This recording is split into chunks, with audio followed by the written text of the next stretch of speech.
In the tumultuous aftermath of World War II, as the world grappled with the shifting tides of power and politics, emerged a covert operation that would defy the norms of traditional warfare. As the dust settled on the ravaged landscapes of Europe after a brutal 6-year war, the specter of a new conflict loomed ominously. Winston Churchill, the leader of Britain, envisioned a bold strategy to confront the Soviet Union. But here is where it gets interesting. It wasn't just a Western Allied battle plan against the East. The plan was to use over 10 different German combat-ready divisions from remobilized prisoner of war camps across the Wehrmacht and the Waffen-SS. With tensions reaching a boiling point, Churchill enlisted the support of Allied leaders, proposing a coalition of forces to execute this daring plan to open a new battlefront. So today we will delve into this operation deeply. Welcome to Operation Unthinkable.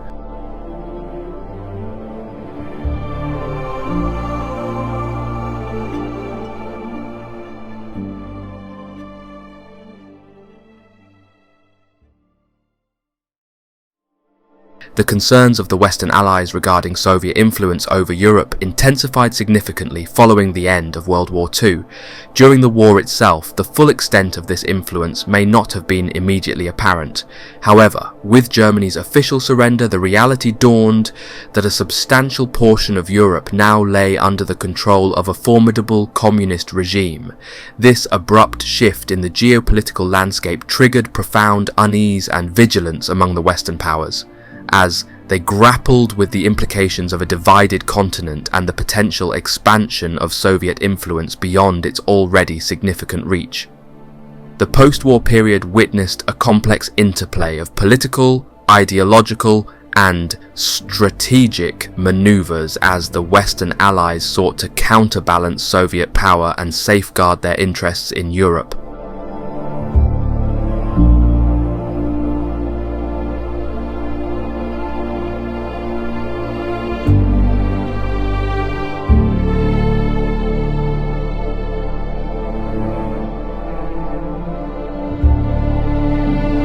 During the defeat of Nazi Germany by May 8th, Western forces had made significant strides, surpassing the boundaries agreed upon at Yalta by approximately 150 miles, establishing a new line of contact with the Soviets. This expanded area signifies the additional territory seized by the Allies beyond the confines of the Yalta Agreement. Driven partly by logistical imperatives, they pressed forward to secure this new frontier. While the inclination among some American quarters is to relinquish these gains, Churchill, displaying characteristic resolve, insists on retaining them as a strategic bargaining chip against the Soviets. In correspondence with his Foreign Secretary Anthony Eden, Churchill articulated a firm stance, asserting that the Allies should stand their ground in their current positions until satisfactory resolutions are achieved concerning Poland's fate and the precarious nature of the Soviet presence in Germany. He underscored the critical importance of resolving these issues prior to the withdrawal of US forces from Europe and the eventual demobilization of the Western military apparatus. Churchill cautioned that failure to address these concerns could significantly diminish the prospects of averting a catastrophic Third World War, underscoring the gravity of the situation at hand. As the war draws to a close, Churchill harbours apprehensions regarding Soviet intentions concerning the Danish peninsula. British forces advancing in the region narrowly managed to secure strategic positions such as the vicinity near Lemberg just before the arrival of Soviet forces mere hours later. Compounding this tense situation, British units receive erroneous reports of Soviet paratroop landings in Copenhagen, fueling concerns of a potential Soviet advance through Denmark and possibly into the Low Countries. Simultaneously, Churchill is inundated with reports detailing the systematic atrocities and devastation, with murder and mass-scale sexual assault unfolding in and around Berlin and other Soviet-occupied territories. Through his extensive correspondence archived at Churchill College, he expresses profound anxiety to his political counterparts and military commanders regarding the continuation of widespread violence, abuse, and looting across Eastern Europe.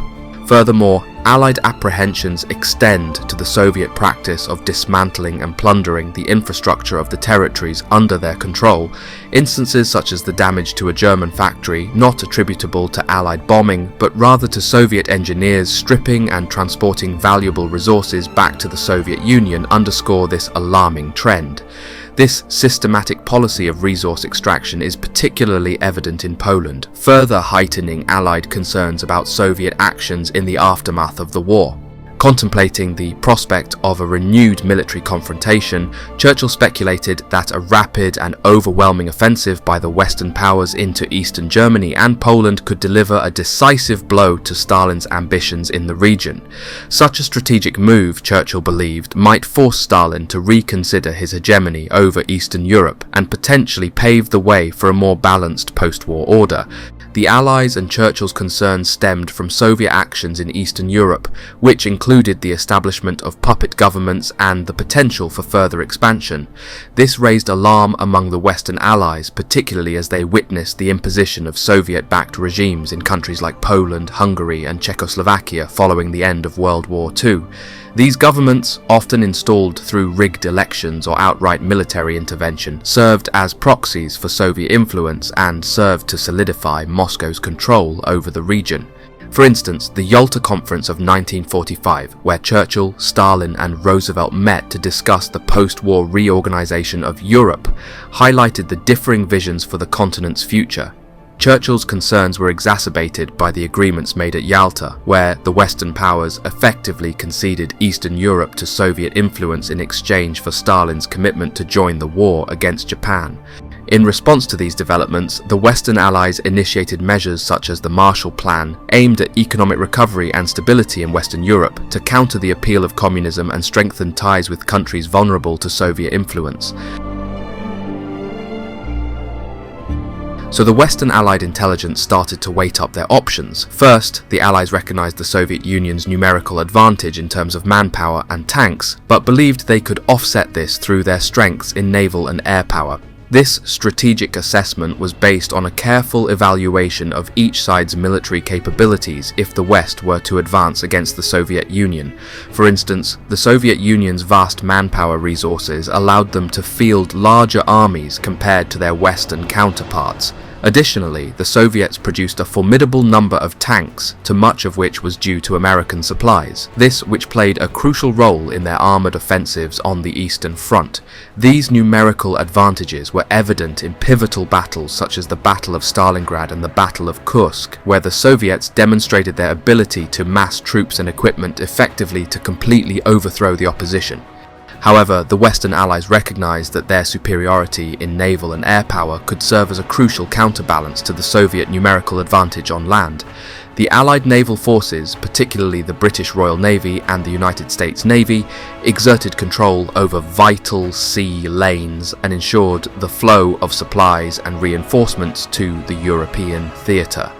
This maritime dominance enabled the Allies to conduct amphibious operations such as the Normandy landings, all of which had to be assessed if these two nations would go to war.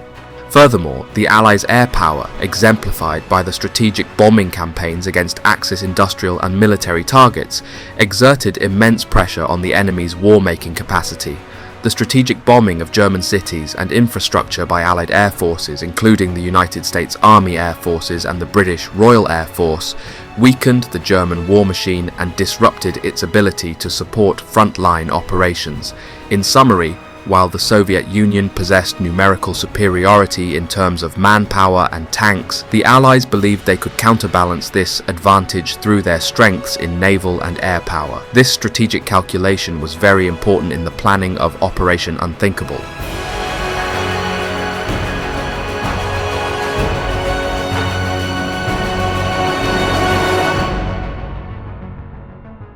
The British and Allied military planners acknowledged the Soviet Union's reliance on Western supplies for essential resources, which could be disrupted in the event of a conflict. This recognition formed a key component of strategic assessments during the potential invasion of the Eastern Territory. Realizing this, it became a question: does the Soviet Union really have what it takes to defend itself without Western help? The Allies, including the Western powers and the Soviet Union, cooperated in the fight against the Axis powers. This collaboration involved the provision of vital supplies, including food, raw materials, and military equipment, from the Western Allies to the Soviet Union through programs such as the Lend-Lease. This was especially evident during the battle for Stalingrad and some even the battle for Moscow. So following this, as tensions between the East and West escalated following the war, British planners became acutely aware of the leverage Western countries held over the Soviet Union due to its dependence on these supplies. Disrupting or cutting off these essential resources could potentially undermine Soviet military capabilities and economic stability in the event of a conflict. Additionally, British planners recognised the significance of controlling key maritime routes, such as the Atlantic Ocean and the Mediterranean Sea, through which vital supplies could be transported to Europe. This understanding influenced naval strategies aimed at securing sea lines of communication and protecting merchant shipping from potential Soviet interference. The Lend-Lease was actually more strained than ever later in the war. The Soviet Union's economy was weakened terribly after World War II, relying on Western supplies for various resources, including aviation fuel and raw materials for aircraft construction. The Soviet Union faced immense challenges in rebuilding its economy and infrastructure. The war had exacted a heavy toll on Soviet industry, with many factories and manufacturing facilities damaged or destroyed. Additionally, the loss of manpower and agricultural resources further strained the Soviet economy, making them rely much more on Western provisions.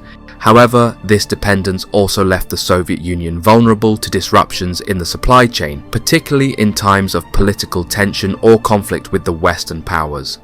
The potential for Western countries to use economic leverage as a tool of diplomacy or coercion was a constant concern for Soviet policymakers, shaping their approach to international relations.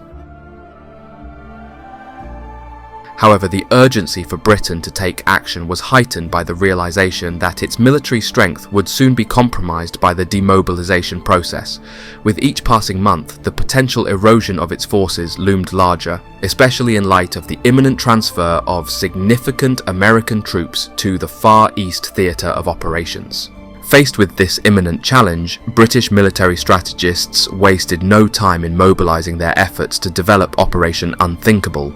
The clandestine planning for this operation commenced on July 1st, 1945, a mere 2 months after the end of the Second World War. Recognizing the indispensable role of American forces, British planners anticipated their involvement, although formal consultations with their American counterparts had not yet been initiated at this early stage. This sense of urgency underscored the gravity of the geopolitical situation confronting Britain and the Allied powers in the post-war era of World War II. However, it appears unlikely that Truman and the State Department would have entertained the idea of involvement in such a plan. Their stance towards Churchill continued to be one of skepticism, viewing him as a disruptive force in their negotiations with Stalin. Despite this reluctance, there was one notable exception among American military circles, a prominent general, widely recognized and revered, who seemed prepared for another scrap. His reputation precedes him, and it's conceivable that he would have been eager to participate in such a campaign, perhaps even directing his sights towards Moscow. George S. Patton. The details of the previously classified plan, known only to Churchill, his 3 chiefs of staff, and their immediate planning team, reveal a bold strategy. The concept involves coordinating a joint offensive utilizing British, American, Polish, and German forces left over from different POW camps among the Heer and SS. These forces were to engage and defeat the Red Army. The planners articulated their objective succinctly. The overall or political object is to impose upon Russia the will of the United States and the British Empire. This ambitious plan underscores the determination of its architects to assert Western dominance and influence over the Soviet Union. Interestingly, the maps and strategic plans devised for Operation Unthinkable never saw the light of day in the public domain. They were either destroyed or remain classified to this day. Consequently, the map presented here is a reconstruction based on the detailed movements outlined in the plan.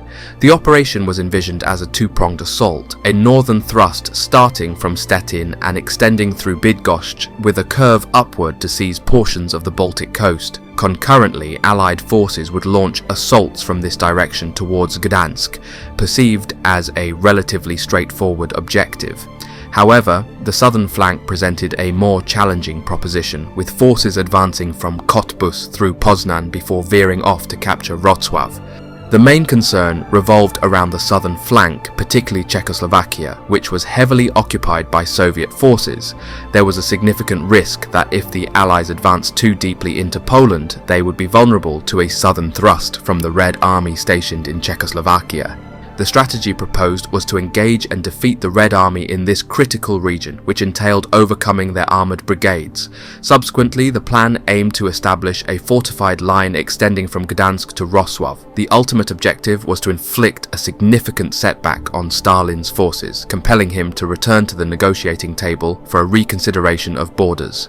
Now here is the main concern. If the Allies failed to decisively defeat the Red Army in battle, but became embroiled in prolonged conflict, they risked suffering a fate akin to Hitler and Napoleon, falling victim to a classic encirclement tactic. Additionally, planners anticipated that following an Allied offensive against the Red Army, Stalin would likely expand his territorial ambitions.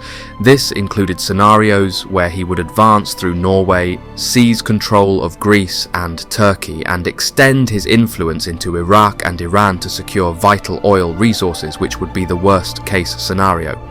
Nevertheless, the Polish army would have constituted a crucial element of the operation and could have proven to be a formidable force. By the end of the Second World War, their numbers swelled to approximately 250,000 plus, with continued growth fueled by the release of POWs and the return of Polish conscripts from the German Wehrmacht, who rallied to join General Anders's army. Although unaware of Operation Unthinkable, these individuals harbored genuine belief in the possibility of challenging the Soviet Union. In the event that Operation Unthinkable was initiated, General Anders would have been a vital asset whom the Allies would undoubtedly rely upon in the fight with the Soviet Union. Another significant concern for the planners was the impending demobilization of British and Empire troops. By victory in Europe, VE Day, the British armed forces counted approximately 5 million servicemen and women, all slated for demobilization. Understandably, these individuals were eager to return home after the hardships of war. While the prospect of being deployed to the Far East lingered, most troops felt they had fulfilled their duty and were eager to reunite with their families. However, planners feared that any delay in the demobilization process could lead to unrest among the troops. The specter of prolonged military service, especially after the conclusion of the European conflict, heightened anxieties among service members longing for a return to civilian life. The most pressing challenge with this plan revolves around manpower. Planners diligently crunched the numbers, assessing the available divisions, both infantry and armour, on both sides. The sobering reality dawns: the Soviet Union boasts a significant numerical advantage over the Allies. Specifically, for every infantry division the Allies could field, the Soviets outnumbered them by a staggering ratio of 4 to 1. Similarly, in terms of armoured divisions, the Soviets held a formidable 2 to 1 advantage. In practical terms, while the Allies could muster a total of 47 divisions ready for action, the Soviet forces could deploy a formidable force comprising 170 divisions. This glaring numerical disparity underscored the immense challenge that the Allies would face in attempting to confront the Soviet juggernaut head-on, which is why they kind of were leaning on going via air and sea, as I explained earlier. Arguably one of the most contentious aspects of the plan involved the utilization of German troops. Following victory in Europe, VE Day, approximately 700,000 plus Wehrmacht and SS soldiers were retained within military formations within the occupation zone. Despite being disarmed, they remained within their units until the close of 1945. Remarkably, even the replacement Nazi government, led by Admiral Dönitz, remained in office for up to 2 weeks following the war's end. However, the prospect of British, US and Polish forces cooperating alongside their recent adversaries posed a significant challenge to Allied soldiers, with the implications and reactions difficult to foresee. Currently, the Allies encounter significant challenges within their own occupied territories. Much of occupied Europe, including Germany, lay in a state of disarray. Millions of refugees were displaced, causing chaotic movements across borders while the infrastructure lay in ruins. Additionally, there were concerns regarding the loyalty of resistance groups in countries such as France, Italy, and the Low Countries. The planners expressed apprehension that the presence of numerous communist groups within resistance movements, such as the Maquis in France or the Italian and Dutch resistance, might lead Stalin to issue orders for these groups to sabotage Allied operations. This internal instability within occupied territories further complicated the Allied strategic landscape and posed potential threats to military operations, thus hindering the overall operation of fighting east. They also had to measure the strength and caliber of the current Soviet infantry, a massive force that loomed large in the strategic calculations of the Allies.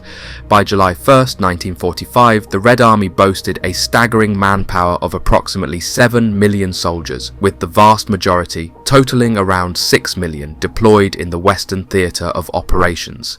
In addition to this huge numerical advantage, the Soviet ranks also included approximately 500,000 Special Security or NKVD troops known for their stringent discipline and ruthlessness and complete devotion to Stalin by any means necessary. This massive concentration of manpower shows the formidable might of the Red Army still present, presenting a very hard obstacle to any potential adversary. Furthermore, the combat prowess and tactical expertise of Soviet infantry units added another layer of difficulty to the strategic equation, heightening the daunting challenge faced by the Allies in contemplating any confrontation with the Soviet Union. From the perspective of the Allies, there were certain advantages to be found in the condition of the Soviet forces. Stalin's brutal purges had, unfortunately for the Soviet Union, resulted in the removal of many skilled and educated officers from their ranks. Additionally, issues such as discipline and alcohol consumption posed ongoing challenges within the Red Army. By 1945, the average Red Army soldier was also considerably fatigued from the prolonged conflict, and many Soviet soldiers just didn't have the motivation or drive for another fight. However, despite these drawbacks, the Soviet military had made significant strides in terms of equipment and training throughout the war. They had notably improved their weaponry, benefiting from captured German arms, particularly a substantial quantity of anti-tank weapons. Moreover, the Red Army had developed competent tactical, engineering and signaling capabilities, rendering them a difficult adversary on the battlefield. In summary, despite internal challenges, the Soviet forces presented a strong and well-prepared opponent for the Allies.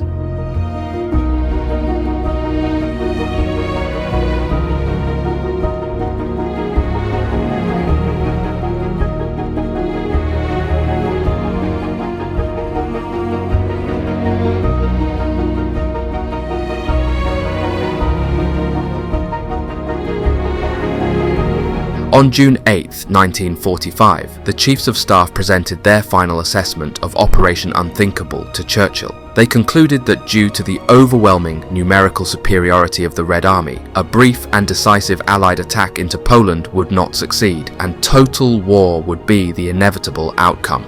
Moreover, if the conflict escalated to the point where the Allies found themselves engaged within the Soviet Union itself, they risked facing the harsh realities of the Russian winter, which could exhaust American resources and lead to a total collapse of the Western Front and war machine.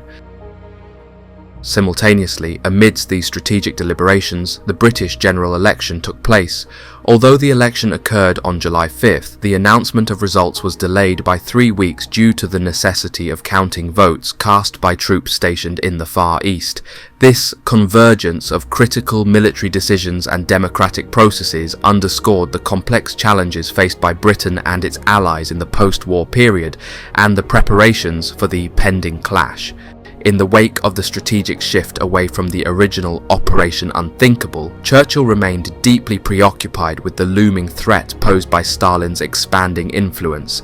Faced with the prospect of a potential Soviet advance beyond Berlin, sweeping through France and into the Low Countries, Churchill sought to assess the vulnerability of Britain to such an invasion. This new line of inquiry prompted his chiefs of staff to recalibrate their calculations and devise contingency plans to safeguard Britain's security in the face of this escalating threat by the Soviets. As Churchill delved into these strategic deliberations, he embarked on an important diplomatic mission to the Potsdam Conference. Amidst the weighty discussions and negotiations of the conference, Churchill found a brief moment to visit the notorious Führer bunker. In a whimsical moment captured by a photograph, Churchill humorously appeared to try out Hitler's chair for size. However, amidst the solemnity of the occasion, it was clear that Churchill's mind remained focused on the pressing issues of national security and the challenges posed by the shifting dynamics of post-war Europe. Weirdly, Churchill's reaction to the bunker visit was not what many might have anticipated. Instead of being overwhelmed or offering profound commentary, he maintained a composed demeanour throughout. Stepping into the damp, musty air of the bunker, Churchill paused only briefly to contemplate the surroundings. His remark about Hitler, stating, "Hitler must have come out here to get some air and heard the guns getting nearer and nearer," it was reported he wasn't acting like himself and was acting sorrowful for some reason. This seemingly casual response belied the gravity of the moment, offering a glimpse into Churchill's pragmatic approach even in the face of such historic significance. As he swiftly departed from the bunker, Churchill left behind an aura of contemplation, leaving others to ponder the deeper implications of his brief encounter with the bunker.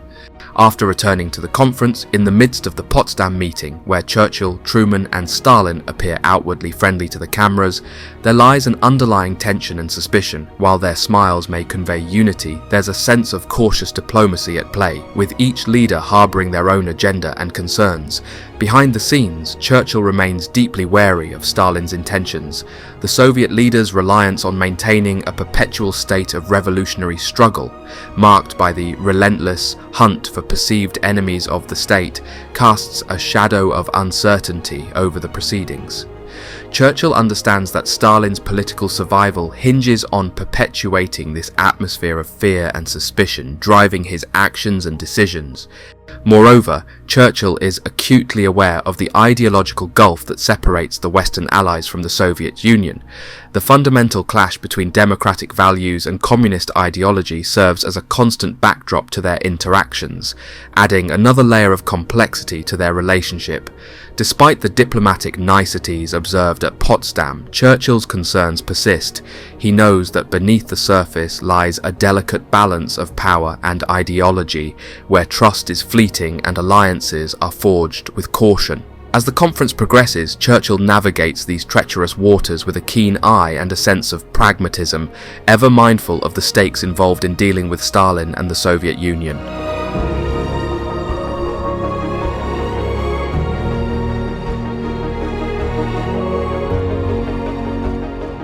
Again, the British planners conducted more in-depth calculations regarding potential Soviet strategies in the event of the Red Army's occupation of Western Europe. They concluded that rather than attempting an amphibious landing, the Soviets would likely leverage German rocket technology to mount an assault. Having captured numerous V2 scientists and the V2 testing site at Wisna in Poland early in the war, the Soviets were believed to possess the capability to launch salvos of V2 rockets from the Low Countries within months of the war's end. This became extremely alarming. In response to this worrying assessment, an urgent directive was issued to bolster Britain's military forces as soon as possible. Recognizing the imminent threat posed by the Soviet Union's advanced weaponry and strategic capabilities, measures were taken to strengthen Britain's defences and prepare for the potential onslaught of V2 rocket attacks against Western Europe. But an important question lies: to what extent was Stalin aware of Operation Unthinkable? It is likely that he had knowledge of certain aspects of the plan. For instance, Stalin would have been aware that the British were accumulating German weapons and supplies, which could have raised suspicions regarding their intentions. Additionally, there is a possibility that Stalin received confidential British documents pertaining to Operation Unthinkable, possibly through channels such as Donald Maclean, who was later revealed as one of the infamous Cambridge spies. Maclean, serving as the first secretary of the British Embassy in Washington during this period, had access to sensitive information and was known to have passed secret telegrams between Churchill and Truman to his Soviet handlers. This information exchange, as revealed in the Venona papers, sheds light on the extent to which Stalin may have been informed about Operation Unthinkable and the strategic deliberations occurring among the Western Allies. During the Potsdam Conference, Churchill received the momentous news of the successful testing of an atomic device by the United States. According to his chief of staff, Churchill reacted with visible excitement, proclaiming that Stalin no longer held the West in a position of complete dominance. He boldly asserted, "If Stalin insists on taking certain actions, we can simply obliterate Moscow, Kharkiv, or Kiev." This declaration shows Churchill's recognition of the newfound power wielded by the Western Allies, particularly in light of their possession of atomic weaponry, and how much he actually felt threatened by Stalin.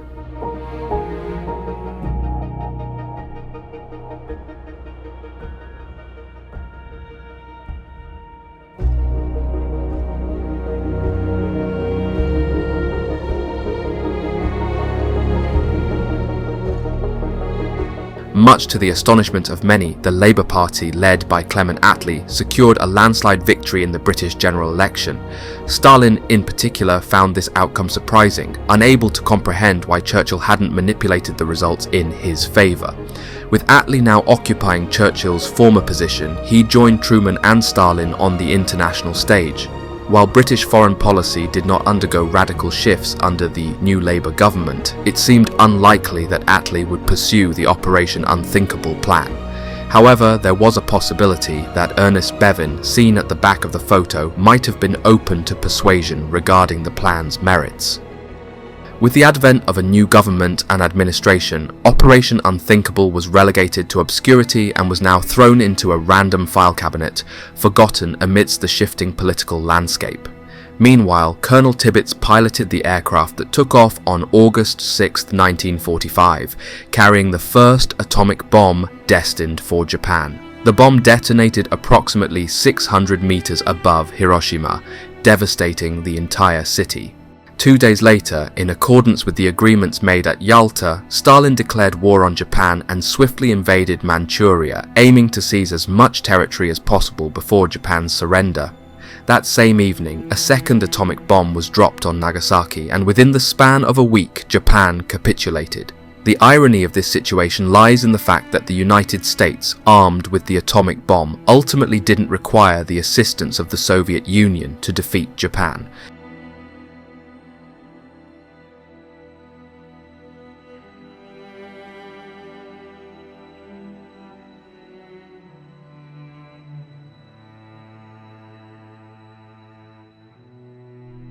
If the atomic bomb had been successfully tested several months prior to July 1945, fundamentally reshaping the global power dynamics, the United States might have approached the Yalta and Potsdam conferences with a different mindset. With this potent new weapon at their disposal, there could have been reduced pressure for the US to accommodate Stalin's demands. Under persistent pressure from both Britain and the United States, there was a slight chance that Stalin could have been persuaded to reconsider his aspirations for complete control over Eastern Europe. The potential of confronting the combined might of the Western Allies, bolstered by the atomic bomb, might have encouraged Stalin to adopt a more cautious stance, potentially leading to a less assertive posture during the post-war settlement talks.